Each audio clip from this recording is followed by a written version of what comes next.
सरकार ने एक वर्ष के लिए आरबीआई के डिप्टी गवर्नर माइकल पात्रा की पुनर्नियुक्ति को मंजूरी दे दी। कैबिनेट की नियुक्ति समिति एसीसी ने भारतीय रिजर्व बैंक आरबीआई के डिप्टी गवर्नर माइकल पात्रा की एक वर्ष के लिए पुनर्नियुक्ति को मंजूरी दे दी है।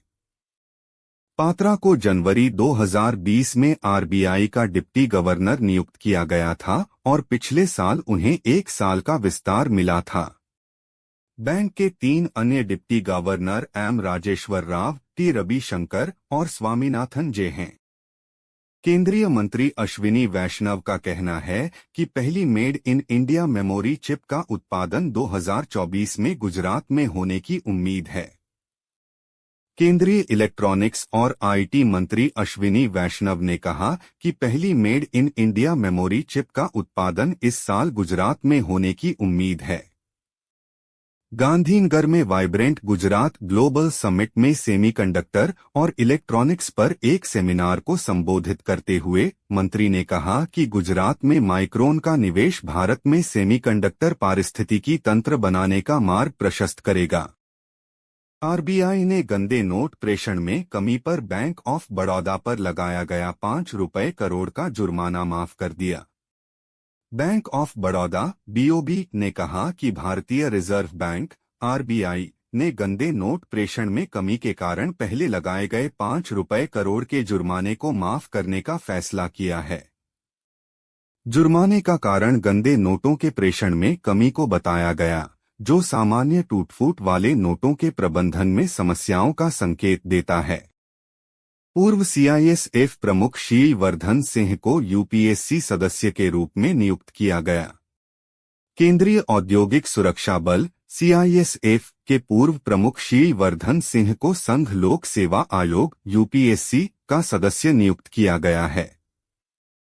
अध्यक्ष के नेतृत्व में यूपीएससी में अधिकतम 10 सदस्य हो सकते हैं, जिनमें से प्रत्येक का कार्यकाल 6 वर्ष या 65 वर्ष की आयु तक होगा। उन्होंने नवंबर 2021 से दिसंबर 2023 तक सीआईएसएफ के महानिदेशक के रूप में कार्य किया। CNN news 18 Indian of the year 2023 awards. CNN news 18 Indian of the year का 13वां संस्करण 7 श्रेणियों business, entertainment, sports, youth icon, rising sports star, social change और क्लाइमेट वॉरियर्स में उल्लेखनीय व्यक्तियों के असाधारण योगदान को पहचानने के लिए आयोजित किया गया था।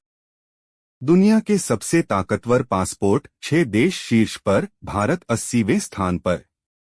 नवीनतम हेनले पासपोर्ट्स इंडेक्स के अनुसार France, Germany, Italy, Japan, Singapore और स्पेन 2024 की शुरुआत दुनिया के सबसे शक्तिशाली पासपोर्ट के साथ करते हैं, जिससे 194 वैश्विक गंतव्यों में वीजा मुक्त प्रवेश की अनुमति मिलती है। Ranking international air transport association IATA के आंकड़ों पर आधारित है।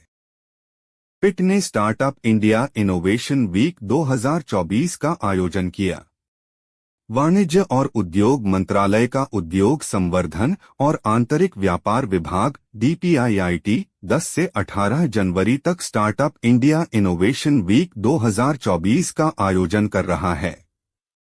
अभ्यास का उद्देश्य देश के स्टार्टअप पारिस्थितिकी तंत्र का जश्न मनाना और राष्ट्रीय स्टार्टअप दिवस 16 जनवरी 2024 लॉन्च करना है।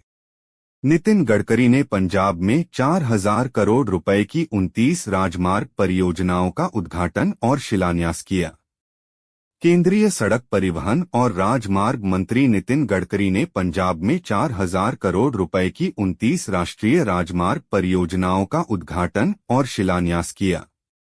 परियोजनाओं में लुधियाना में लाधोवाल बाईपास, लुधियाना में 6 लेन फ्लाईओवर और 2 lane road over bridge, Jalandhar Kapurthala खंड को 4 लेन और जालंधर मक्खू रोड पर 3 पुल शामिल हैं।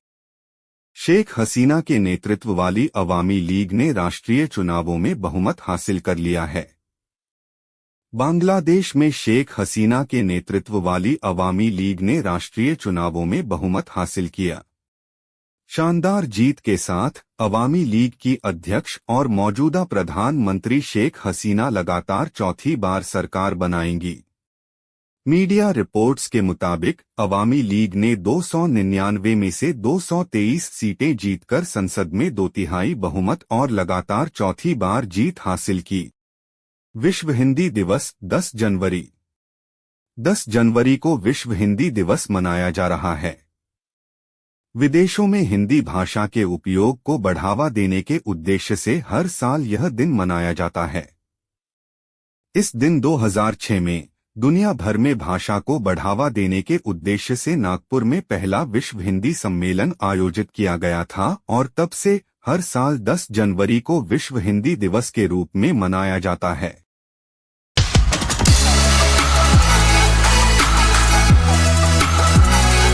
ऐसे ही अपने YouTube चैनल टर्निंग पॉइंट को देखते रहें और समर्थन करते रहें। इस तरह के और अधिक सूचनात्मक वीडियो देखने के लिए और नीचे कमेंट सेक्शन में अपनी प्रतिक्रिया लिखें। धन्यवाद। Keep learning and keep growing.